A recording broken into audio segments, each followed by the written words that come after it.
From Loser to Seducer by Frank B. Kermit. Ladies, is there a man in your life that got dumped for being clingy, needy, or was told he was a loser, but you still think he's a nice guy and want to help him? He could be a relative or even a friend, and you know he needs the help.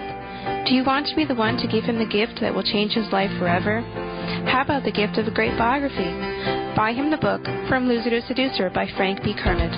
It is the story of a nice guy who triumphs over his inner demons to find his own hidden power. Help the nice guy in your life discover his inner seducer to find his soulmate. Buy this book now at franktalks.com.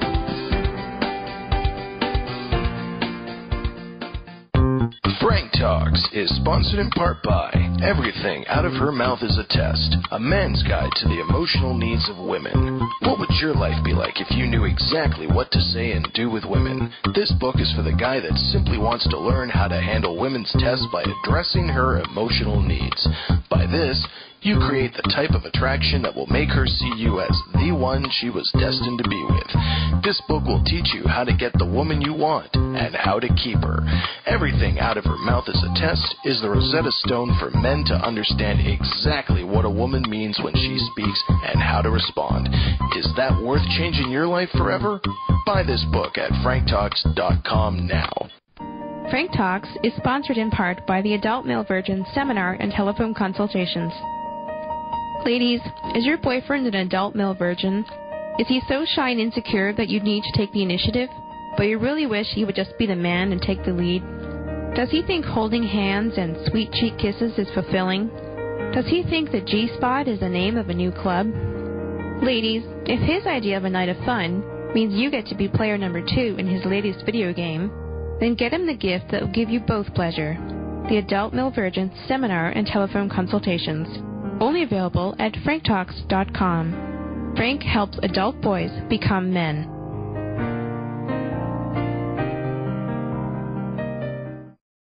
You're listening to Frank Talks, Pleasures, and Lifestyles. And I'm Frank because I have to be. Let's get back to our guest, the lovely Miss Ronnie NaughtyLady, professional escort. Welcome back to studio. Thank you. All right, let's change the direction of this interview. And I'd like to talk to you now about A Night with Ronnie. Somebody's listening right now who might want to be a client of yours in the future. They call you up. What can they expect?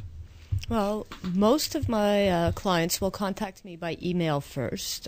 The vast majority are businessmen from out of town who are arranging their time in Montreal. So we'll email each other back and forth. They'll tell me what they're looking for, their wants, their needs, desires, and, assuming that I can accommodate, and then we agree upon an amount of time, place, fix up a date. From there, very little is typical. Some people rather take me out for dinner first and make it a full evening, have me sleep over the night. Other people, they just want to get together for a couple of hours. What happens during that time, there's nothing typical. It's different. Everybody's different. Everybody's wants are different. What would you say is a common thread amongst the majority of your clients? They're lonely and sex-starved for the most part. Not everybody could admit it. In fact, I suspect some would even be insulted that to be classified as sex-starved. Not sex-starved, touch-starved. Let me correct myself. Touch-starved, because we live in a very touch-starved society. With the threat of sexual harassment and stuff like that. People are afraid to touch. You don't get once upon a time and at work you might actually get a physical pat on the back. And that's totally unheard of now. You just don't do that. You might have somebody put their hand on your shoulder at work. It just won't happen anymore though. Those things have gone to the way of the 50s. We live in a very, very touch-isolated world right now in North America. In the Middle East, two men who are friends, it's normal for them to hold hands or maybe walk down the street with their arms on each other's shoulder. In North America, you'd be pegged as a homosexual couple, and for a lot of people, they really wouldn't want to be pegged that way. What other common elements among your clients can we find other than the fact that they're touch-star? For example, how without sounding too materialistic here, how good-looking are your clients? For the most part, they're pretty good-looking. I mean, there's some people who I'm less attracted to than others, and some people I'm more attracted to, but for the most part, they're good-looking gentlemen. And for those that are not that attractive, how do you function? Everybody has something attractive about them. Some people have to look a little bit longer. Let's get to a couple of more intriguing questions. Has it ever happened to you where you get a call, you go to meet a client, and it turns out to be someone you knew? That hasn't happened to me personally, though I do know a few other working girls where it has happened to, and it can be very awkward, but it doesn't usually pose a problem. And when it comes to the level of experience for some of your clients, have you ever taken any of their virginities? Several.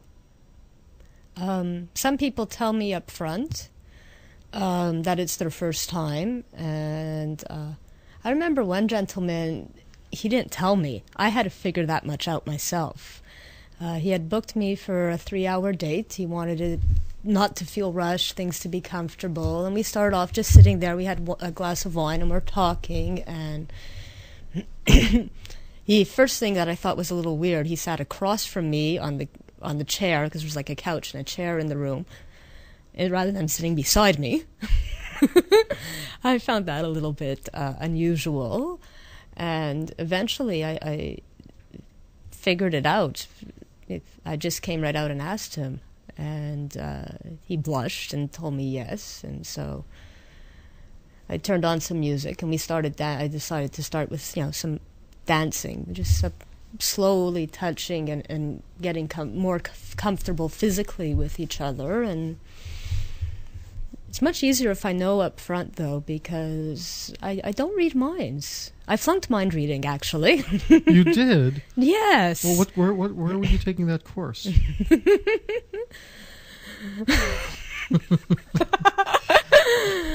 I think they dropped it at Cégep because too many people were failing the course. Well, that would be a course I would just love to get the reading list to. Well, no, then you would just use your telepathic powers for. Well, that's right. So I don't even need to take the course. I'm already a mind reader. I just don't know how to read minds yet. Let's ask you another question here. What are some of the pleasures you experience in this lifestyle? After all, the title of this show is Pleasures and Lifestyles. Well, I spent my whole career prior to this in sales, and I've got to say that is probably the most honest job I've ever had.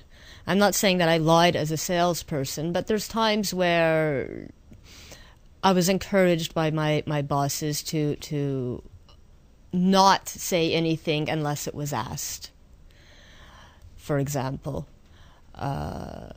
to encourage people to, for example, come back. I worked in a car dealership, to come back there for the maintenance when I knew very well that, depending what's going on, they probably could do the same thing at their local garage for a lot less money.